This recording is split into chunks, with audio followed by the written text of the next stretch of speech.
The cold wind bit at Jake Lawson's face as he stepped off the bus, duffel bag slung over his shoulder, eyes scanning the quiet, snow-covered streets of Willow Creek. The town was small, nestled in the heart of rural America, and it felt like the kind of place where people didn't ask too many questions.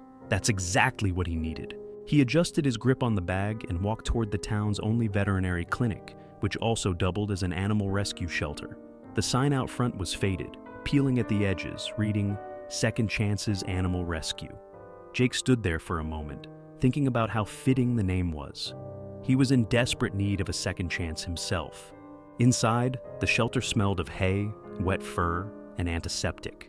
The warmth was a stark contrast to the bitter cold outside. A soft bark echoed down the hall, followed by the sound of hurried footsteps. "Can I help you?" Jake turned to see Maggie Dawson, the shelter's owner. She was in her 50s with graying hair tucked under a worn beanie and kind but tired eyes. "You must be Jake," she said, wiping her hands on her apron. "I was starting to think you wouldn't show." He shifted awkwardly, got a little sidetracked. Truth was, he'd almost turned around and left a dozen times. Maggie smiled and led him down the hall. "Come on, I'll show you around." Jake spent the first few days at the shelter, cleaning cages, feeding animals, and avoiding too much conversation. He preferred the company of the animals. They didn't pry or stare at him like people did when they found out he was a veteran. One dog in particular caught his attention, a scruffy tan mutt named Charlie. The shelter staff warned him that Charlie had been abused and didn't trust people easily. But Jake saw something familiar in the dog's eyes, a quiet wariness, a fear of being hurt again.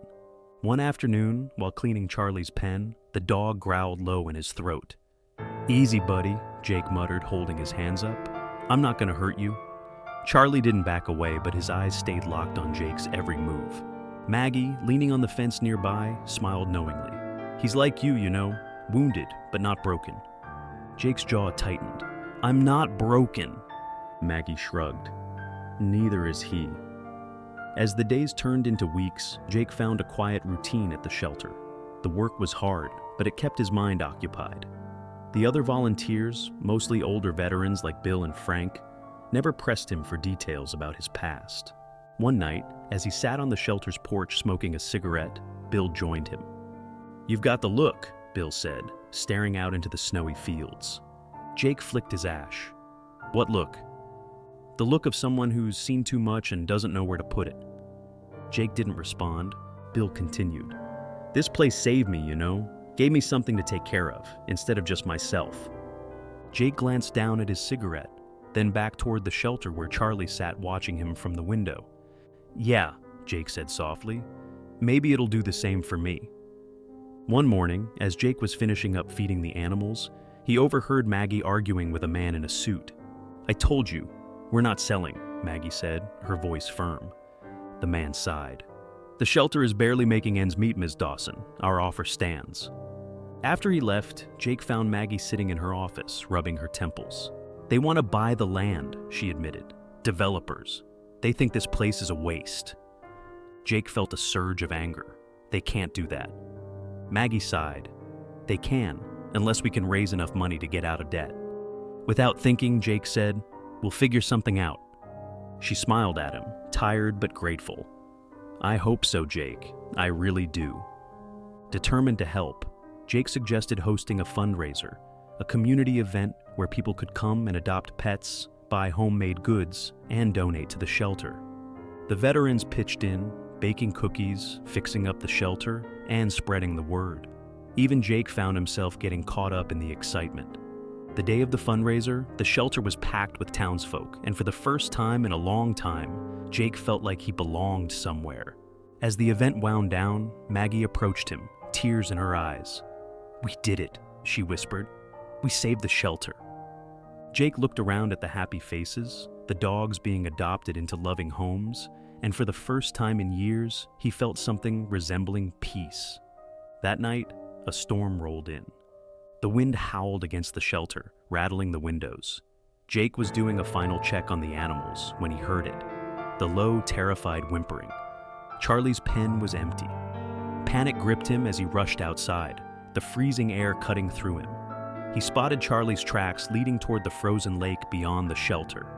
Without hesitation, Jake followed. The snow made it nearly impossible to see, but he kept pushing forward, calling Charlie's name. His heart pounded in his chest, old combat instincts kicking in. And then he saw him. Charlie was standing at the edge of the lake, his paws trembling on the ice. Jake approached slowly. "Hey, buddy, it's okay." Charlie looked up at him, eyes wide with fear. "I got you," Jake whispered. With painstaking patience, Jake coaxed the dog back to solid ground, finally scooping him into his arms. As they made their way back to the shelter, Jake held the trembling dog close, whispering reassurances. "We're both gonna be okay, buddy." The next morning, as the storm cleared and the shelter returned to normal, Maggie approached Jake with a knowing smile. "You saved him," she said. Jake scratched Charlie behind the ears. "Nah, he saved me." Months later, Jake officially adopted Charlie. He stayed at the shelter, taking on more responsibilities and helping other veterans find purpose in the animals, just like he had. The ghosts of his past didn't disappear, but for the first time in a long time, they didn't control him either.